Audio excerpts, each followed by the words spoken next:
Hey everybody, welcome back to What's Your Story, where we uncover what makes legends great. Today we have author Buffy Andrews from authorbuffyandrews.com. She's written over 20 novels, and today she's dropping another one. However, heads up, we had a small technical glitch in recording our intro, so the first question that I ask her, you'll be able to hear it, but the video just kind of freezes for a second. But the rest of the video is okay, so just stay tuned, work through that. Technical glitches happen, it happens. So here you go. Author Buffy Andrews coming right up. Welcome to another episode of What's Your Story. Today I have Buffy Andrews, author and novelist and storyteller of over 20 novels. And today we get to learn a little bit more about Buffy. So welcome to the show, Buffy. Thank you. Glad to be here, Chris. So Buffy, talk to me a little bit about your early childhood. Give me an example of somebody that you thought was very influential and made you who you are today. Okay. Actually, I'll tell you a story that involved more than one person. But Okay.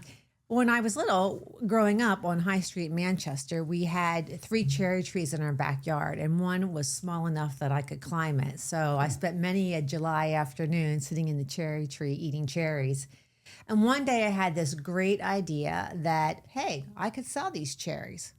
So I went to the shed and I got out my red radio flyer wagon and hauled it over to the cherry tree, and I got cherry boxes, fruit boxes, and I lined them up onto the wagon and I promptly filled them with cherries.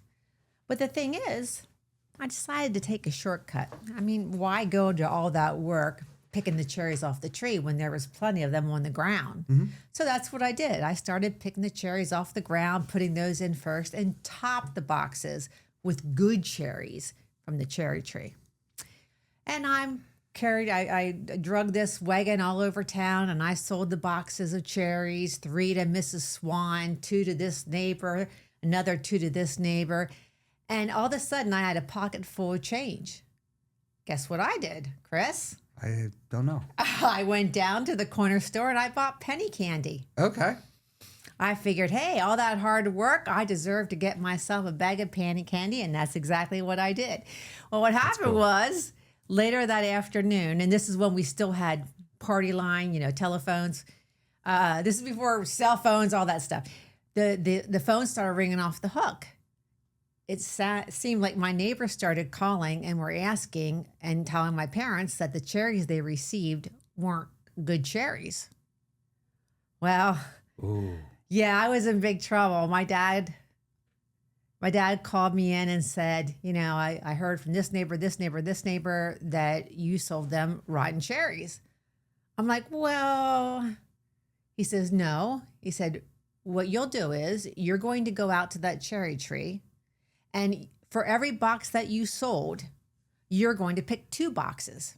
So if Mrs. Swan bought 3, you're going to give her 6.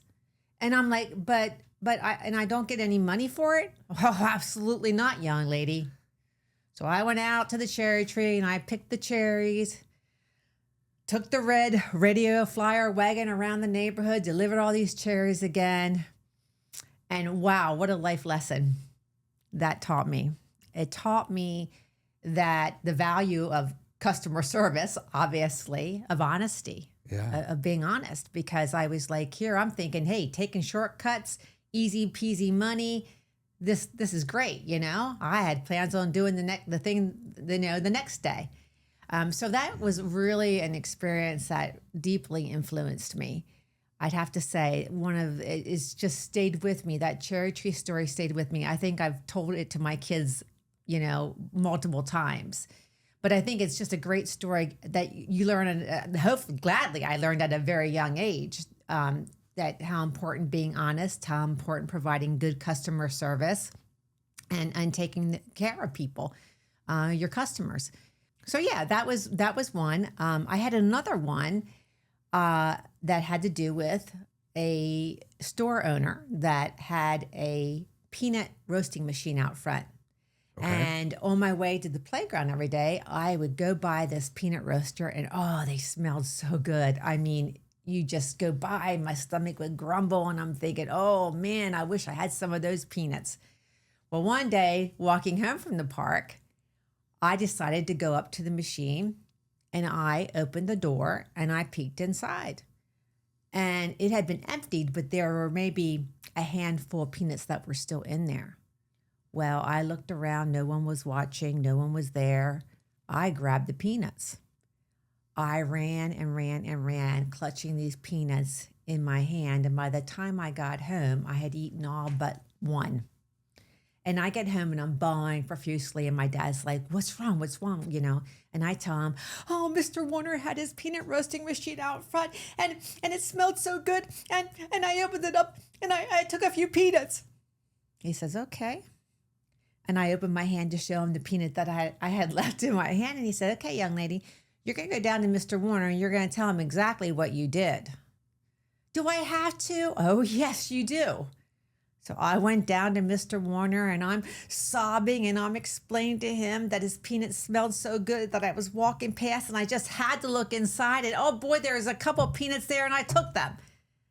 And he got down to my eye level and he said, thank you for being honest. He said, wait here, wait one moment. And he went over to the shelf and he came back and he gave me an entire bag of peanuts. Wow. And later, 16 years later, I went to work for him in that store. But that was another like childhood story that really influenced me about, you know, because I felt so bad after I took it. It wasn't the right thing to do. Yeah. But my dad always made me, you know, if I did something wrong, I had to be responsible for my actions. Yeah. And I think, you know, those were two good stories that really, you know, impacted me a lot. How old were you with both of these stories? With the Cherry story, it might have been 10 or 11. Okay. And probably about the same with they didn't happen like right one after another. It wasn't like I had two bad things at one time, but maybe a couple of years apart. I definitely wasn't a teenager. I definitely was old enough to know better, though. Sure. And but yeah, I old Mr. Warner, I mean, bless his heart, when I was 16, 17, he asked me if I wanted a job in his store. And so I ended up working for him. Was the peanut roaster still working? Yeah, it was. Was it? And he still sold roasted peanuts. Oh, excellent. So Buffy, what's a major accomplishment that you've done that you can help others with? Like break down the strategy, something that you've accomplished in your career as a writer, as an author. What's something that was a really big struggle for you that you just didn't think that you can do, that you did overcome, and how did you get through those? Okay, great questions. I'd have to say writing a book. There is obviously there's a lot that goes into it that nobody sees. The long hours spent in solitude in front of a computer, the revisions, the endless revisions, and the doubt that creeps in. Is this going to be good enough? And I think as a business owner, I also had a business. Not only am I an author, but I had a digital marketing business. And I think that one of your fears as a business owner is, am I going to be able to do this? Am I going to be able to provide the kind of service that people want, people expect? I tend to be a perfectionist. That's difficult for me because I want everything to be perfect, and not everything is going to be perfect. That was a hard lesson for me to learn. Yeah. You know, I could keep on editing a book forever, but at some point you have to say, okay, I'm done. It's as good as I can get it. You know, it's as good as it can be. And I think that was a very kind of tough lesson for me. Mm-hmm. I think too, for business owners, I think that too many people talk too much and don't listen enough.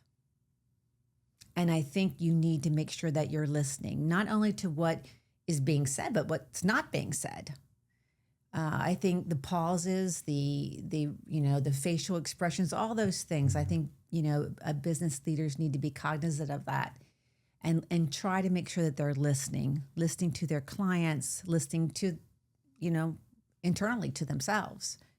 So let's unpack that a little bit. So you were talking about how you're unsure as you're writing your books, and you're sitting in solitude. You're questioning why am I even writing this book? Why am I doing this? How do you overcome that? How do you handle that struggle? I write because I cannot not write.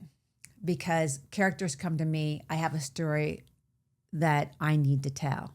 Because if I don't tell, it'll just be, I won't, I'll be uneasy, you know? I mean, it will be Really? like an itch or something. So writing is something, yes, I choose to do it, but I don't think that I could live without doing it. What is sometimes difficult is when you are writing a book and you get into the muddy middles. You know, I always know where a book is going to start and I always know how it's going to end. But I don't always know what the major journey, the plot points are along the way. And that's I follow my characters and sometimes my characters take me down roads that I don't want to go down, but I've learned to listen to them. And I learned to trust them. But there are times when you're writing and you're thinking, okay, I'm writing this. Is anybody going to care about this? But I write for myself. I want to share it with people. I hope people read it and enjoy it. Maybe it gets them thinking about something that they hadn't thought about before. In fact, I had a beta reader read The Victory Club, and she is from the UK. And she messaged me after she read it, and she said, oh my gosh, I love this book. It made me realize how little I know of my parents' backgrounds. And I don't know the stories of my parents growing up. And she went out, this was before Christmas, she went out and she got her parents' diaries and, you know, sent them questions to answer. And so it spurred her into doing something that she otherwise wouldn't have done. Excellent. But it's overcoming that doubt. I think you have to believe in yourself. I think you have to trust yourself, believe in yourself. And that's not always easy. You know, rejection is hard and you get a lot of rejection in this business. And rejection has taught me humility and patience. And that is not an easy thing. Patience is not one of my virtues. Anyone that knows me knows I'm not a very patient person. But I've learned to be more patient. I've learned to, you know, when I do have a failure, to look at it and say, okay, now what can I learn from this? Yeah. And I think that, you know, success can be very loud and rewarding and all that's great.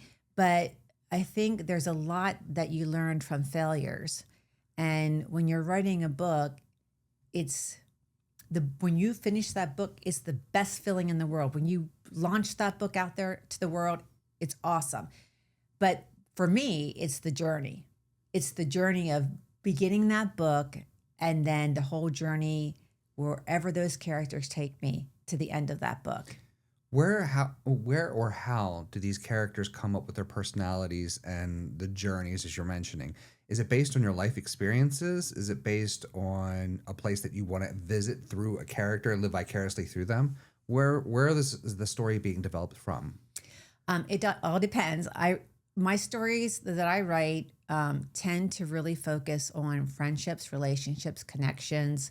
It doesn't matter if I'm writing The Victory Club, which is very much women's fiction, or a romance, or a speculative fiction, which will be coming out later this year, which is AI and all that stuff. And you know, the ideas come. Sometimes they come at the oddest times. For example, sometimes I dream them. Sometimes I, like with the Christmas violin, I woke up with that first opening in my mind that morning. I got up, I dreamed that first scene, and I got up and the first thing I did was write it. Excellent. You know, and other times I'll be sitting with friends and we'll be talking and we'll be chatting and thinking, like someone may say, hey, you know, somebody's parent or grandparent might be in a nursing home, and we'll be like, hey, can you imagine what it'd be like if we were in a nursing home, you know, us girls? And then that gets me thinking, oh, what about if I wrote a story of three friends who ended up in a nursing home in their 90s and then go back over the decades and explore the paths that each of them took. Oh, wow. So the ideas can come from anywhere, you know. It could be in the back of a cereal box. It could be something that I saw, a sign that I saw, something that I read. So your life experiences, dreams, the things that make up who you are, and the journeys that you've traveled as well, Yes. and the interactions that you have. That's fantastic. And you've written how many books? 20? 20. I also write memoirs. So people Okay. also contract with me to write their life stories, which is a awesome thing to be able to do for people. So it's sitting down with them. These tend to be obviously older people. Sure. And capturing their life stories. And usually it's from birth until present. And we go through week after week after week of interviews. And so I've written several of those. And then I have, of course, have my own books, some of which I call myself a hybrid writer. So some of them are published through major publishing houses like HarperCollins, and some are published through my own publishing house. What kind of writer? A hybrid? Hybrid, Okay. which means I'm traditionally published. Okay. So, for example, I have titles with HarperCollins, Okay. and then I'm also self-published in that I publish titles of my own publishing company. Are you planning on doing a book launch or videos or? I am planning on doing some videos, although I hate myself how I look on videos and how I Doing sound. great. But I am planning on doing that. Okay. So we'll see. I just posted something on Facebook, and I'm like, okay, it's not the best. It's, you know, Good enough. I stumbled over some things, but it's from the heart. Yeah. And I feel like, okay, people can, you know, they can ignore my messy hair or It makes know. you genuine. When you have those mess ups, messy hair, or you stumble over your words, it makes you genuine. So don't polish it too much. That's why we're doing these podcasts. Yeah. And you might see a couple things in this podcast when it airs that, oh yeah, we should have done it better. Don't worry about it. Just get it out there. The point is that you're getting your message out there. Yeah. People are understanding who you are, and that's who you are. And you're going to start finding that people are going to follow you for who you are, not what you want to be, because that's just that genuine connectivity. Again, about these people stories that you're talking about. Yeah. Making connections with people on their level. So yes. yeah. So I wouldn't worry about that too much. Why do you write these books? Why you say you cannot not write, which Correct. is kind of weird for me to I say. know, I know. You always got to write something. Why do you feel that you always have to write something? Why do you have to get the message out there? Why do you do what you do? Again, it's just something that's a part of me. When I was 13, I had this yellow spiral notebook. And every night I would go to bed and I would be writing in it. And and I would have this notebook and pen. And often my mom would go to bed later than me, and she'd find the spiral notebook and the pen on the bed beside me, and she'd have to move it. And on the cover was Words of Wisdom by Buffy Andrews. Like, I really thought a 13-year-old could have words of wisdom, right? For everyone to follow. But it goes back to when I was real little, like folding pieces of paper and making them look like books, pages in a book, and then, you know, writing things on each page. It was just something that I guess has always been there. Like, I feel like God gives us certain gifts, and I feel like he gave me this gift. And that sometimes is challenging because I ask myself, am I using the gift that God gave me in the way he wants me to use it? And I hope that I have, for the most part. You know, I think that I have. I hear from readers and they say that my columns, I was also, as you know, a journalist for 20 some years and a newspaper columnist. So I've heard from a lot of people over the years that my columns and my writing has really impacted them. Let's take that apart. I know you, Buffy, from being a columnist, but our audience doesn't know you. So can you give you a little bit of history on to your writing there? Sure. So I was a newspaper editor for about 25 years. That is what I am, a journalist. That's by trade. So I worked for several newspapers across the state of Pennsylvania, eventually moved back to York County and worked at the York Daily Record, and worked there for over 20 years. And I was assistant managing editor of features and niche publications. So my staff was responsible for the daily features section, the entertainment magazine. We also had 2 glossy magazines at one point. Cool. And my staff was probably about, 20 people at that time. I'm also a 2-time Pulitzer judge. So I judge the Pulitzers, which, as you know, are the highest award that you can get in journalism. And that was something that was really an honor.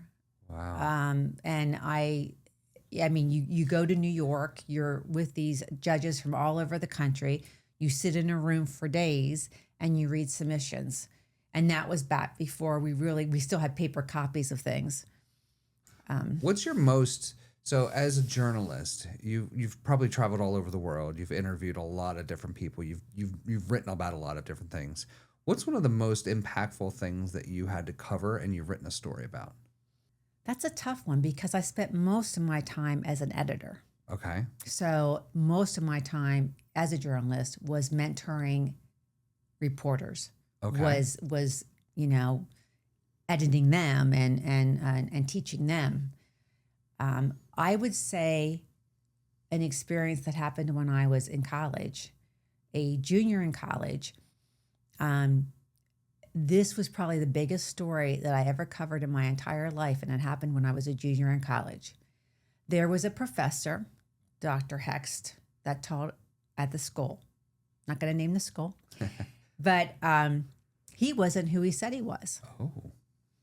And it turns out that another person that went to my college saw him teaching at another college and said to his friend who was visiting, "Oh, that's so-and-so." And his friend said, "No, that's so-and-so." Turns out that this professor was not who he said he was at either college. He was something else at one college, something else at another college. And in reality, he wasn't either person. Oh, wow. So covering that story was the story of a lifetime, right? I mean, the Today Show came on campus. You've got me and 2 of my other friends. We're on the Today Show. We're covering this story. We actually tracked down the real person that he impersonated, which was in Europe somewhere. And, I'm there for his arraignment. I mean, covering the whole story. It was interesting because I had this idea at the time, like, hey, why don't we go down and we interview the neighbors? Because he was renting an apartment in the town where the college was. And why don't we talk to some of the students that some of his students? So we went over and we got the list of student names from the wall outside the classroom. And I said, and why don't we write these stories and sell them to make some money? So that's what we did. So I started calling newspapers. Hey, I have a story, I have a localized story. You're from York County. I found a couple students from York County that had him as a professor. Would you like a story with their comments in it? Yeah, we'll take a story.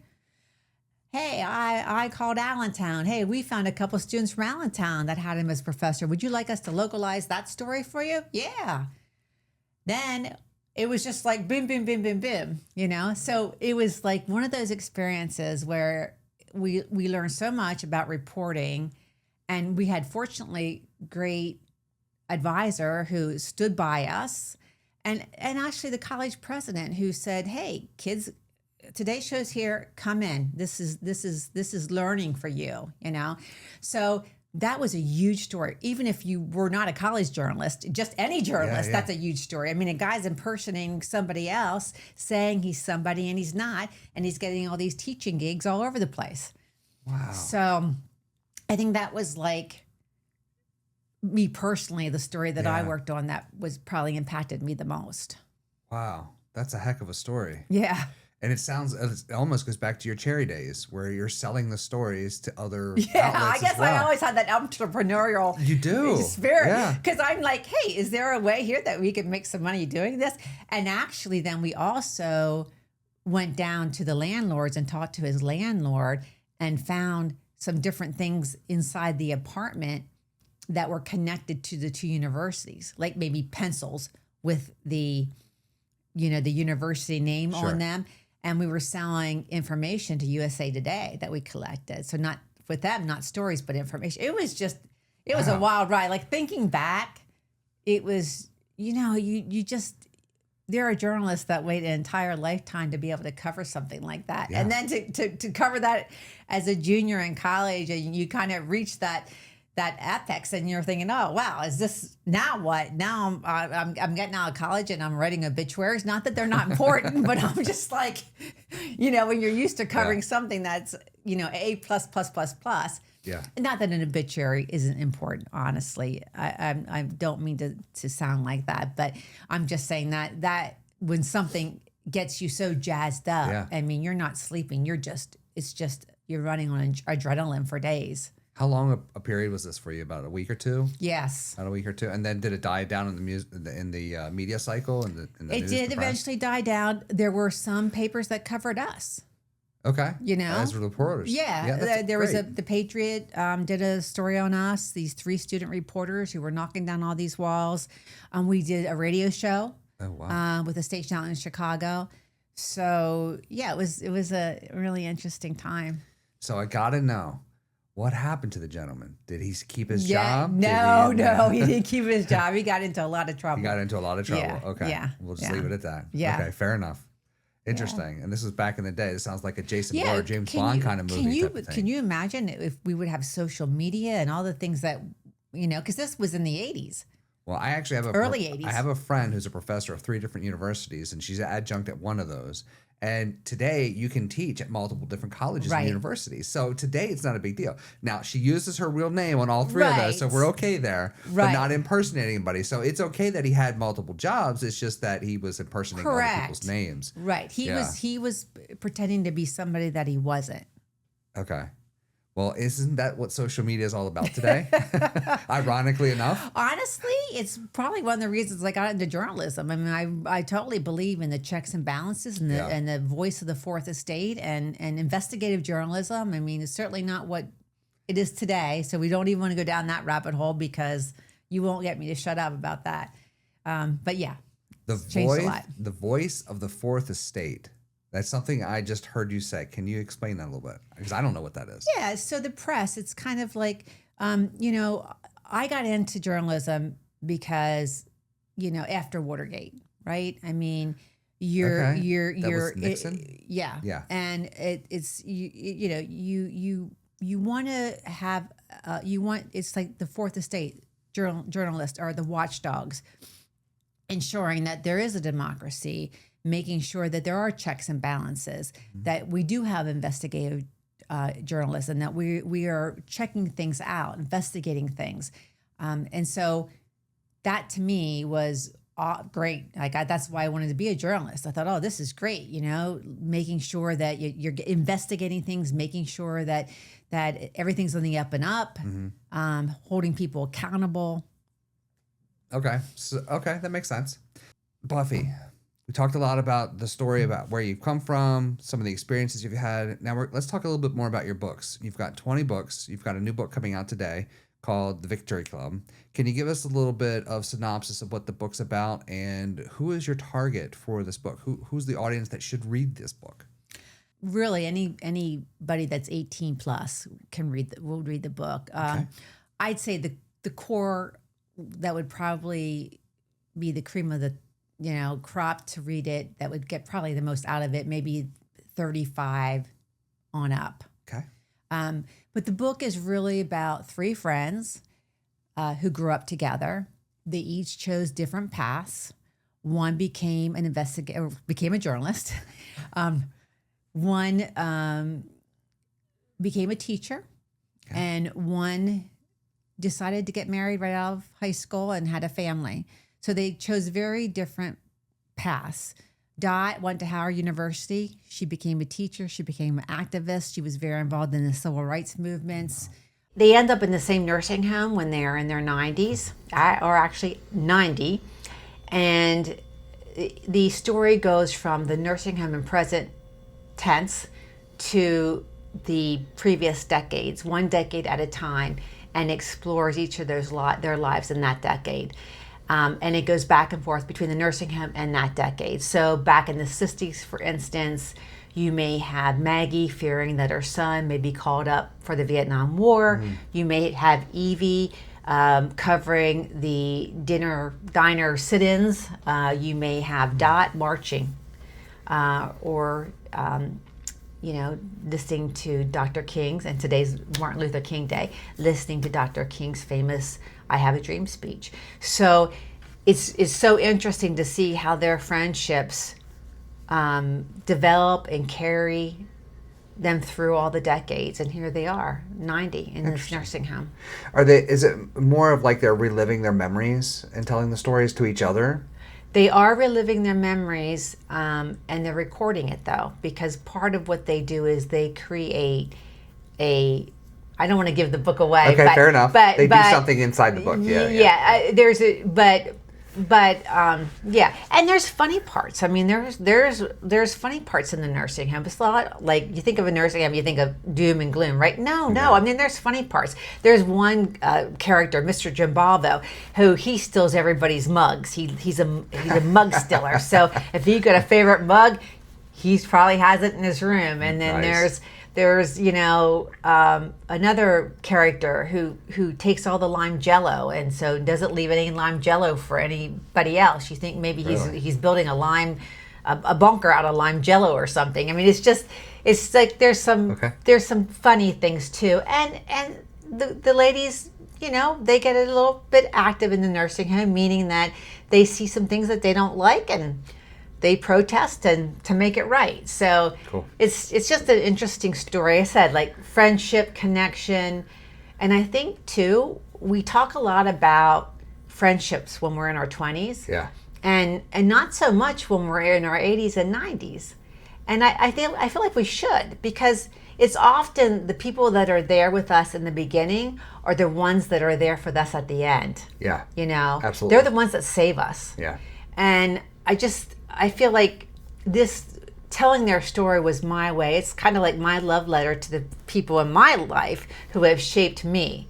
I say this story, it was shaped by the people who influenced me, the people who bought casseroles, the people who helped me with my messy, whatever was happening in my life that wasn't going the way I wanted it to go. I mean, that's what this book at its heart is about, friendship.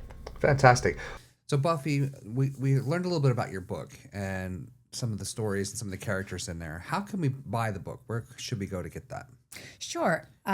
You can go on Amazon. It's available in ebook or paperback. It will be available where all books can be bought online, probably in a few days. Okay. But right now it's on Amazon and you can go grab it. Yeah. So how can people connect with you, Buffy? Oh, great. I love hearing from people. I love connecting with people. So they can email me at buffyandrews@gmail.com. If you're referring or you're emailing about a particular book, please put the book in the subject line so I see it and I know it. Or you can visit my website at www.authorbuffyandrews.com. Again, that's www.authorbuffyandrews.com. You will also see a book tab on my website, and all my books are listed there by genre. Perfect. Thanks, Buffy. Now, are you also connected on all the social networks as well? I am. I'm on Facebook, LinkedIn, Pinterest, Instagram, TikTok. I think that's about it. And most of those tags or handles are author Buffy Andrews? Author Buffy Andrews or just Buffy Andrews. Okay. I just want to thank you for inviting me to be here today.